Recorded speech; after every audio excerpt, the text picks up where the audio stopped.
Variables का exercise 3.2 के question number 2 को और उसके आगे कंटिन्यू करेंगे। ठीक है, तो क्वेश्चन नंबर 2 यहाँ पे देखते हैं। On comparing the ratios a1 by a2, b1 by b2 and c1 by c2।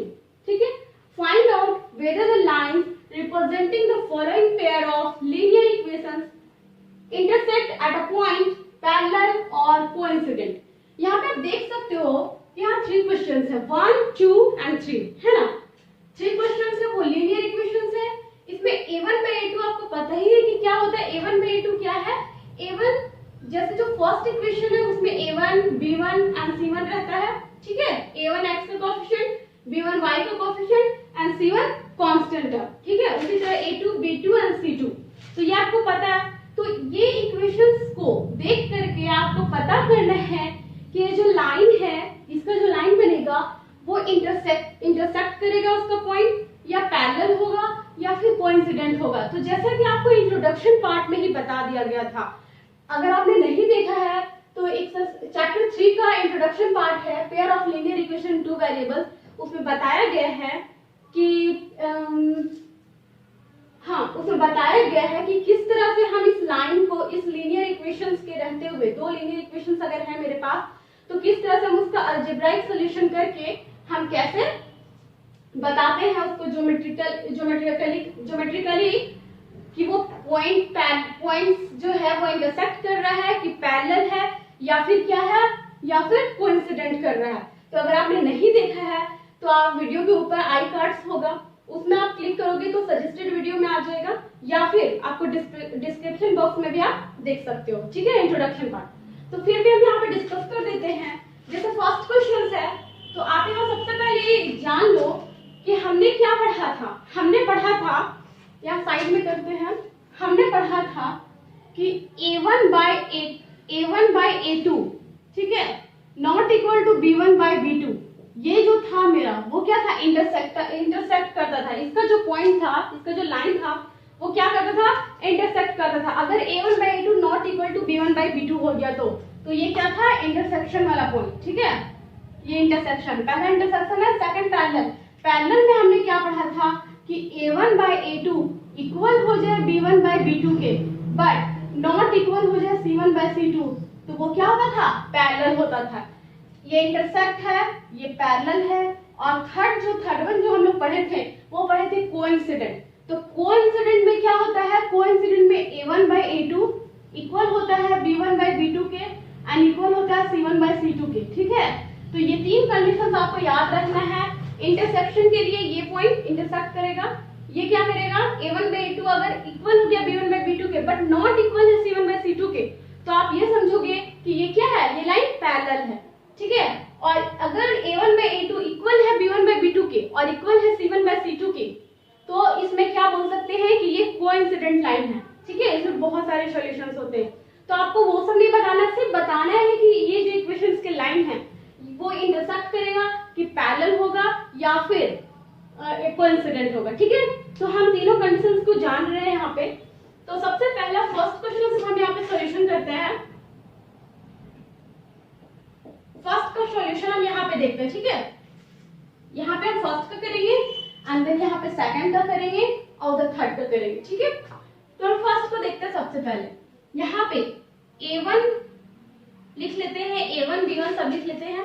तो a1 is a1 by a2, a1 by a2 लिखना ना, तो a1 by a2 लिख लेते हैं। a1 क्या है? 5 है एंड a2 क्या है? 7 है। ठीक है, ठीक।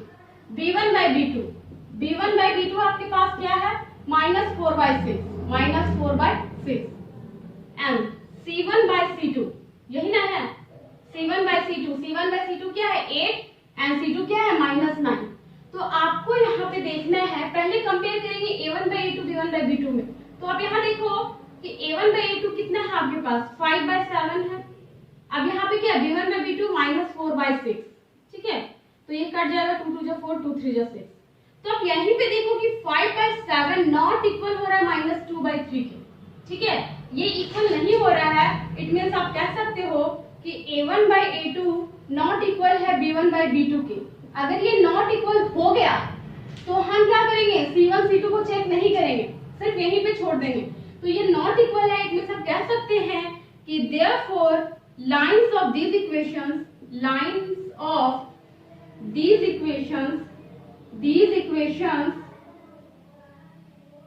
आर, ये क्या है, line of these equations are क्या हो जाएगा, अगर इंटरसेक्ट कर रहा है तो lines of these equations are intersect at a point, है ना, क्या लिखेंगे, are lines of these equations are intersecting, सिर्फ लिख देते हैं इंटरसेक्टिंग, ठीक है, इंटरसेक्टिंग,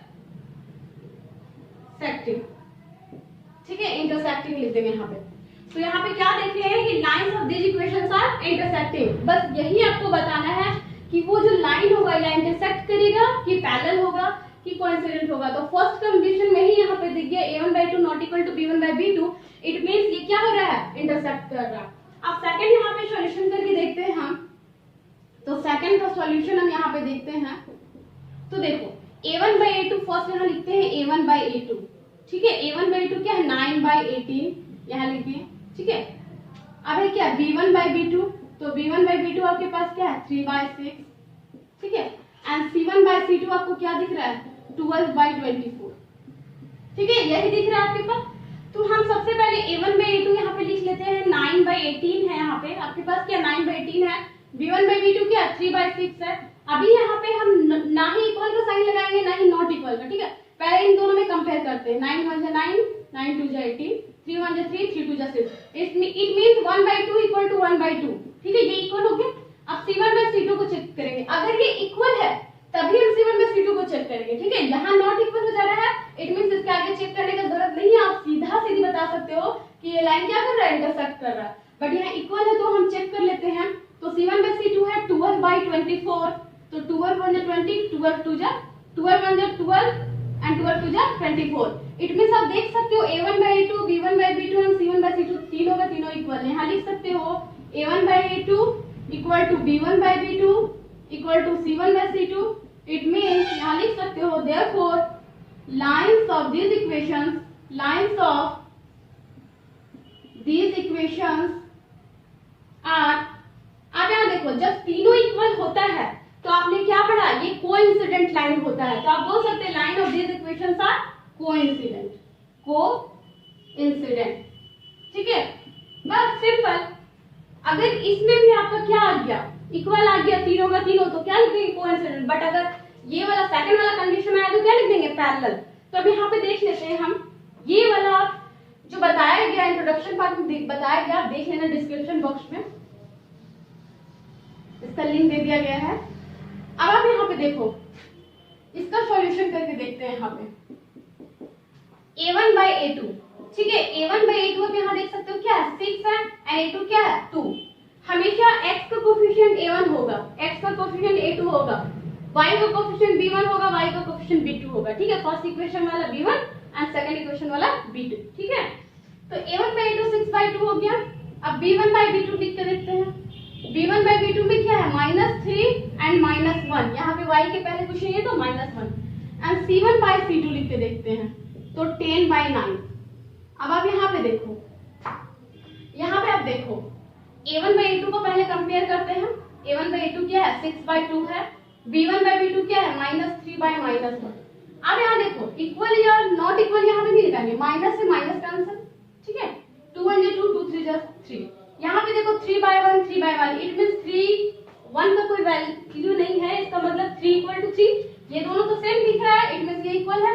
अब हम थर्ड वाले को भी चेक कर लेते हैं, क्या है 10/9 है, तो 10 और 9 का तो कोई ये नहीं है कि यहाँ पे कुछ कटेगा, तो नहीं कटेगा, तो ये क्या होगा नॉट इक्वल होगा। तो आप यहाँ लिख सकते हो कि a1/a2, it means a1/a2 equal है b1/b2 के, बट नॉट इक्वल है c1/c2 के।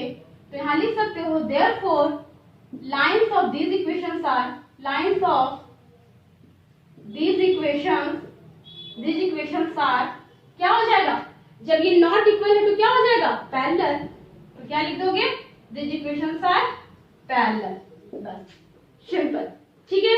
तो ये क्वेश्चन नंबर 2 आपका यहाँ पे कंप्लीट होता है, ठीक है। देखते हैं नेक्स्ट क्वेश्चन, क्वेश्चन नंबर 3। अब हम यहाँ पे देखेंगे next question, question number 3। Same question है बट यहाँ पे सिर्फ थोड़ा सा डिफरेंट है। डिफरेंट ये है कि उसमें आपको क्या बताना था, उसमें बताना था क्वेश्चन नंबर इससे जस्ट पहले वाले क्वेश्चंस में क्या था कि आपको बताना था कि जो लीनियर इक्वेशन दिया हुआ है उसका जो लाइन होगा वो इंटरसेक्ट करेगा या फिर पैरेलल होगा या फिर क्या होगा या फिर कोइंसिडेंट करेगा। बट इसमें क्या है, इसमें आपको वो तो बताने ही बताने हैं कि आपको इंटरसेक्ट करेगा कि क्या करेगा। अगर इंटरसेक्ट कर रहा है तो आपको इसमें ये बताना है कि वो सॉल्यूशन कंसिस्टेंट होगा या इनकंसिस्टेंट होगा, तो आपको ये बताना है। तो आपको जहां तक इंट्रोडक्शन पार्ट में बता दिया गया था, आप प्लीज ये आप जरूर से करना कि इंट्रोडक्शन पार्ट एक बार देख लेना, अगर इंट्रोडक्शन पार्ट नहीं देखे हो तो इस चैप्टर 3 का, ठीक है। तो उसमें ये बताया गया है आप लोगों को कि कंसिस्टेंट क्या है, इनकंसिस्टेंट क्या है। अगर वो सॉल्यूशन मिल रहा है तो वो कंसिस्टेंट है, सॉल्यूशन नहीं मिल रहा है तो इनकंसिस्टेंट है। तो आपको मैं बता दूं कि कंसिस्टेंट उसे बोलते हैं जब आपको सॉल्यूशन मिल रहा है तो आपको इंटरसेक्टिंग जो लाइन इंटरसेक्ट करेगा उसमें आपको सॉल्यूशन मिलेगा। एक सॉल्यूशन कब मिलेगा, जब कोइंसिडेंट लाइन होगा। कोइंसिडेंट लाइन होगा तो उसमें भी आपको क्या मिलेगा, कंसिस्टेंट। बट पैरेलल सिर्फ एक ही कंडीशन है, पैरेलल। अगर वो लाइन पैरेलल होगी तो वो इनकंसिस्टेंट होगा, इट मींस सॉल्यूशन नहीं मिलेगा। तो आपको यहाँ पे आप समझ में आ गया होगा क्वेश्चंस, बट फिर भी यहाँ पे इसके टोटल 5 क्वेश्चंस है, मैं यहाँ 2 क्वेश्चंस को सॉल्व करती हूँ, ठीक है। तो सबसे फर्स्ट है फर्स्ट क्वेश्चन को हम यहाँ देखेंगे, सेम करेंगे a1 by a2 b1 by b2 जैसे फर्स्ट वाले क्वेश्चन इसके जस्ट पहले वाले क्वेश्चंस में किए थे। तो a1 by a2 पहले देखेंगे, तो a1 by a2 क्या है, 3/2 है, ठीक है। b1 by b2 क्या है आपके पास, तो आप यहाँ देख सकते हो 2/-3 है ना, y का कोएफिशिएंट 2 एंड y का coefficient -3। And c1 by c2 क्या होता है, मेरा कांस्टेंट टर्म। कांस्टेंट टर्म क्या है, 5 और 7, तो 5 और यहाँ 7 है।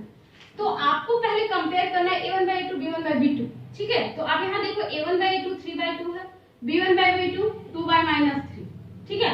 तो इन दोनों में तो यही दिख रहा है कि ये दो इक्वल नहीं है, तो c1 by c2 को हमें चेक करने की जरूरत नहीं है।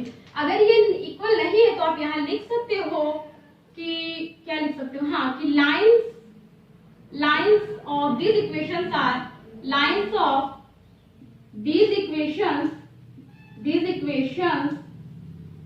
are intersect, these equations are intersecting, ठीक है। आपको क्या दिख रहा है कि इसका जो लाइन है इस इक्वेशंस का वो क्या है, इंटरसेक्टिंग है। तो यहाँ पे लिख सकते हो, तो क्या बोल सकते हैं कि pair of linear equations, so pair of linear equations are, तो आपको बताना है कि ये पेयर ऑफ लीनियर इक्वेशंस क्या होगा। अगर आपका इंटरसेक्टिंग है तो आप क्या कर सकते हो, अभी बताया इंटरसेक्टिंग है तो क्या बोल सकते हो, कंसिस्टेंट है, ठीक है। तो so pair of linear equations are नहीं लिखोगे, so pair of these equations, so pair of linear equations is consistent,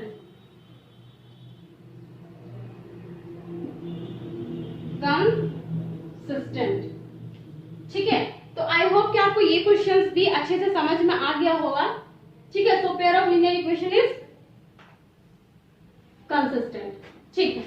तो ये क्वेश्चन समझ में आ गया। अब हम क्या करेंगे यहाँ पे कि इस सेकंड क्वेश्चन को यहाँ पे देखेंगे, ठीक है। यहाँ पे सेकंड क्वेश्चन को देखेंगे, ठीक है। कंसिस्टेंट सिर्फ दो ही कंडीशन में होगा, इंटरसेक्टिंग पॉइंट में और कोइंसिडेंट लाइन वाला में। कोइंसिडेंट लाइन में, एक इंटरसेक्टिंग लाइन में, एक कोइंसिडेंट लाइन में, ठीक है। बट पैरेलल आ जाएगा तो क्या लिख देंगे, इनकंसिस्टेंट। तो इसे भी देख लेते हैं, बाकी क्वेश्चंस को आप इजी इसी तरह से सॉल्व कर सकते हो। तो यहाँ पे देख लेते हैं a1 by a2 क्या होगा, x का कोएफिशिएंट 2 एंड नीचे वाली इक्वेशन का 4। b1 by b2 क्या है, y का coefficient -3 and -6। c1 by c2 क्या है, कांस्टेंट टर्म 8/9, यही है ना। अब यहाँ पे देखो, पहले a1 by a2 और b1 by b2 को हम कंपेयर करते हैं।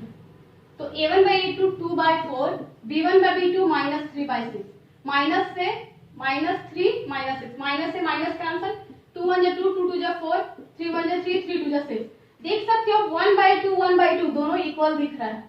तो अब हम क्या करेंगे, C1/C2 को भी कंपेयर कर लेंगे। C1/C2 के 8/9, ये दोनों का तो कोई कॉम्बिनेशन ही नहीं है, ये दोनों कटेगा ही नहीं, तो ये क्या होगा, नॉट इक्वल होगा। नॉट इक्वल होगा तो हम यहाँ पे क्या लिख सकते हैं, यहाँ पे लिख सकते हैं कि A1/A2 इक्वल है B1/B2 के, बट नॉट इक्वल है C1/C2 के। इट मींस क्या है, ये लाइन जो है, lines of these equations are parallel, lines of these equations are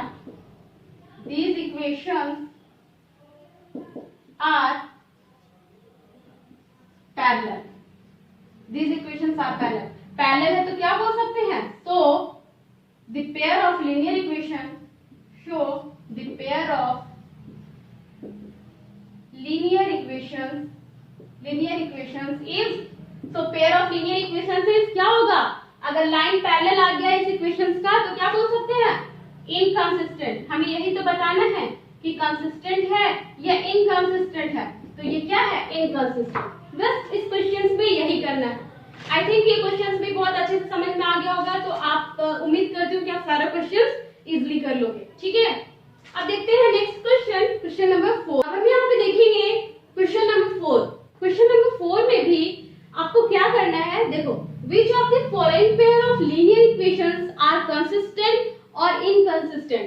If consistent, obtain the solution graphically। Same questions के पहले वाले में आप लोग क्या किए थे, दो इक्वेशंस दिया गया था, आपने क्या किया था उस इक्वेशंस में, उस इक्वेशन में ये बताया था आपने कि वो जो सॉल्यूशन है वो मेरा क्या है, कंसिस्टेंट है या इनकंसिस्टेंट है। तो इसमें भी बताना है, बट यहाँ पे एक और काम करना है। क्या करना है, अगर कंसिस्टेंट है तो आपको क्या करना है, ग्राफिकली उसे दिखाना है, ठीक है। इनकंसिस्टेंट का तो ग्राफ बनेगा ही नहीं, तो अगर कंसिस्टेंट है तो उसे ग्राफिकली हमें दिखाना पड़ेगा। तो यहाँ पे हम 2 क्वेश्चंस को सॉल्व कर रहे हैं, इसमें भी 4 क्वेश्चंस है, 4 का 4 क्वेश्चंस है, तो बाकी 2 क्वेश्चंस आप लोग इजीली कर लोगे इस 2 क्वेश्चन से, ठीक है। तो यहाँ पे सबसे पहले फर्स्ट क्वेश्चन को हम यहाँ पे देखते हैं। तो यहाँ पर भी हम उसी तरह से करेंगे जैसे करते हुए आए हैं।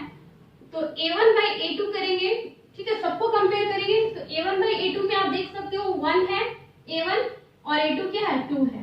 एंड B1/B2 में आप यहाँ पे देखो क्या है, 1 है 2 है। एंड C1/C2 में आप देख सकते हो कि 5 है और 10 है। इट मींस यहाँ पे हमें कंपेयर करना है A1/A2, B1/B2 एंड C1/C2। तो A1/A2 यहाँ पहले 1/2 लिखते हैं, 1/2 लिखते हैं, ये दोनों क्या दिख रहा है, हमें इक्वल दिख रहा है। C1/C2 को भी लिखते हैं 5/10, ठीक है। It means 5 1 5 and 5 2 10। तो यहाँ देख सकते हो 1/2 इक्वल टू 1/2 इक्वल टू 1/2, ये तीनों का तीनों कंडीशंस क्या दिख रहा है, इक्वल दिख रहा है। It means A1/A2 equal to B1/B2 equal to C1/C2।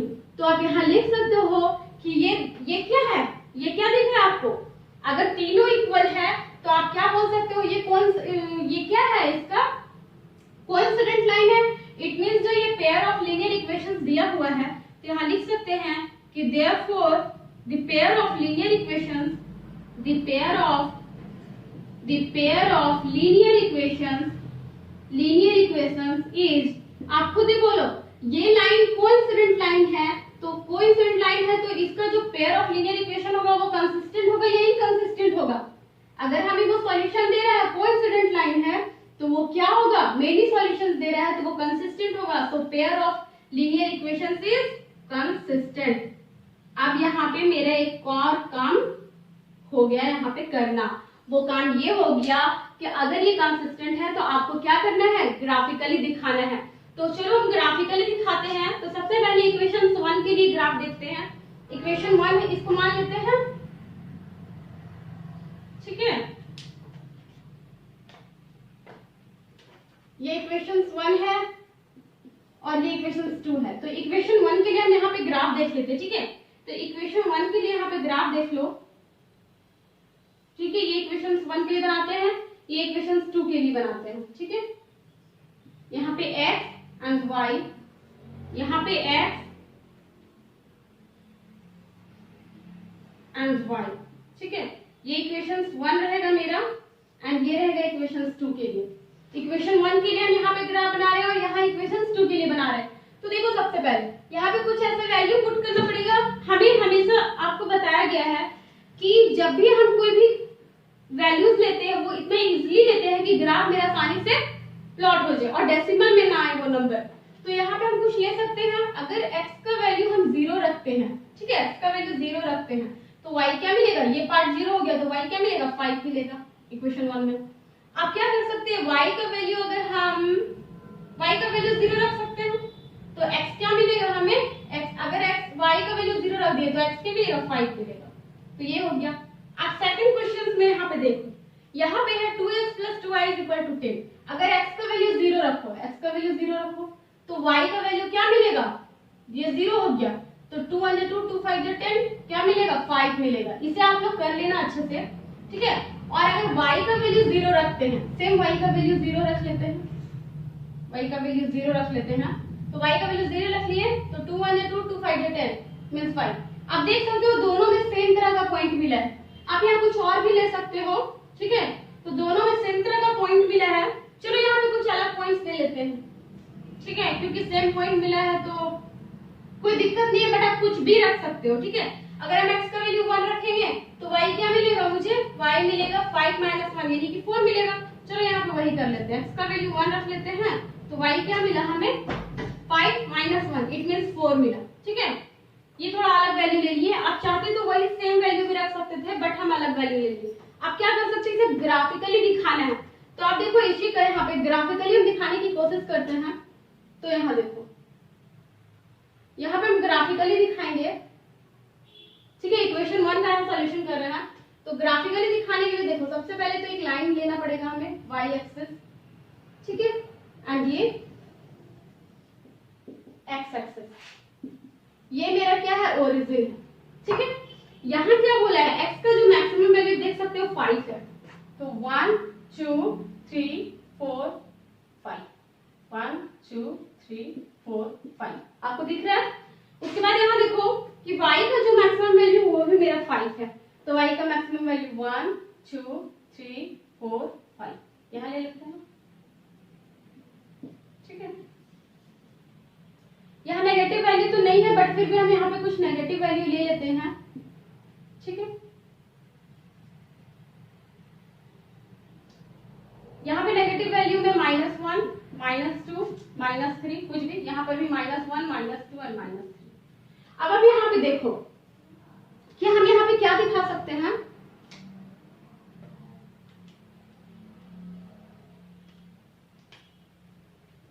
देखो यहाँ पे आप देखो कि क्या है, x का जो वैल्यू है वो 0 है फर्स्ट इक्वेशन के लिए। पहले 0 और 5 है ना, तो 0 और 5 को हम यहाँ पे पहले देखेंगे, 0 और y का वैल्यू 5, इट मींस यहाँ पे एक इक्वेशन बना, क्या बन रहा है, 0 और 5, ठीक है। सेकंड बोला है 1 and 4, x का वैल्यू 1 एंड y का वैल्यू 4, इट मींस यहाँ और यहाँ पे होगा कुछ 1 and 4, ठीक है। उसके बाद आप ये देखो, ये तो लाइन हो गया। उसके बाद फिर से सेकंड इक्वेशंस के लिए क्या है, 0 and 5, तो यही हो गया पॉइंट, एंड क्या है 5 and 0, x का वैल्यू 5 और y का वैल्यू 0, तो यहाँ 5 0 लिख सकते हैं। अब हम यहाँ पे दिखाने की कोशिश करते हैं, तो आप यहाँ पे ध्यान दो कि ये जो लाइन अगर मीट करेंगे, सबसे पहले तो ये फर्स्ट इक्वेशन के 0 5 1 4 कुछ इस तरह से मीट होगा, कुछ इस तरह से मीट होगा, ठीक है। इसी तरह से ना मीट होगा कुछ इस तरह से, इस तरह से, तो ये तो ठीक है मान लो, चलो दिखा दूं। लेकिन जो सेकंड जो इक्वेशन है उसके लिए क्या बोला है, 0 5 एंड 5 0, तो ये भी तो यहीं पर से आता हुआ लाइन आएगा, ये भी यहीं से आएगा और ऐसे जाएगा। तो आप यहाँ देख सकते हो कि ये जो लाइन है वो कोइंसिडेंट कर रहा है ना, कोइंसिडेंट कर रहा है ना, तो वही ना बता रहा है कोइंसिडेंट लाइन है, इट मींस ये कंसिस्टेंट मेनी सॉल्यूशन है, एक ही लाइन के ऊपर लाइन है, तो इस तरह से मेरा ये क्या बनेगा, ग्राफ बनेगा। आई थिंक ये क्वेश्चंस भी आपको अच्छा से समझ में आ गया होगा, ठीक है। तो इस तरह से आप दिखा सकते हो, ठीक है। अब मैं यहाँ पे रब करती हूँ और सेकंड क्वेश्चन को यहाँ पे सॉल्व करती हूँ, ठीक है, या फिर यहीं पे हम सेकंड क्वेश्चन को यहाँ पे सॉल्व करते हैं, ठीक है।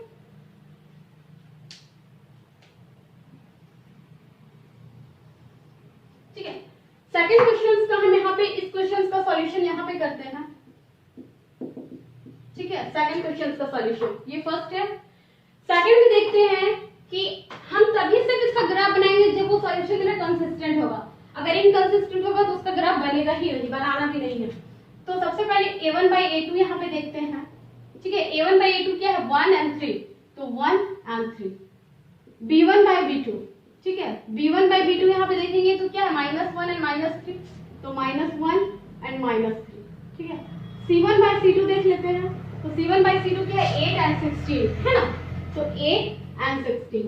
अब आप यहाँ पे देखो, पहले a1 by a2 को हम कंपेयर करते हुए आए हैं, इट मींस 1 by 3 है एंड -1 by 3 है। आप यहाँ ध्यान दो, -1 and -3 है ना, तो माइनस माइनस कट जाएगा, तो 1 by 3 इक्वल हुआ। जब ये इक्वल हो गया, तो हम क्या करेंगे, अब c1 by c2 को भी देख लेंगे, तो c1 by c2 8 by 16 है, 8 1 8, 8 2 16, यहाँ तो 1 by 2 आ गया है, इट मींस ये क्या दिख रहा है, ये नॉट इक्वल है, ठीक है।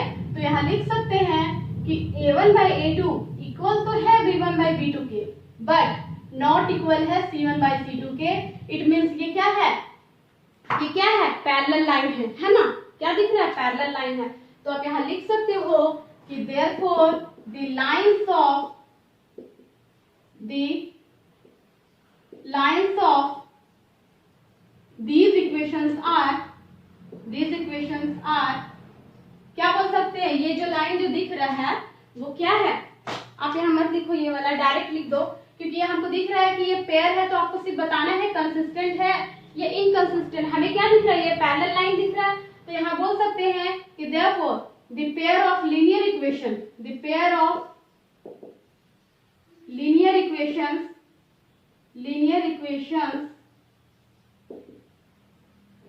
is क्या दिख रहा है, जब पैरेलल है तो सीधा सीधे हम क्या बोल सकते हैं, इनकंसिस्टेंट। बस इसका सॉल्यूशन हो गया, आगे इसके आगे आपको ग्राफ बनाने की जरूरत नहीं है, बनेगा भी नहीं। The pair of linear equation is inconsistent, बस सिंपली आपको यही बताना है। तो इसी तरह से आपको सारे क्वेश्चंस को सॉल्व करना है। आई होप कि आपको क्वेश्चन नंबर 4 भी बहुत अच्छे से समझ में आया होगा, ठीक है। Thank you, have a nice day.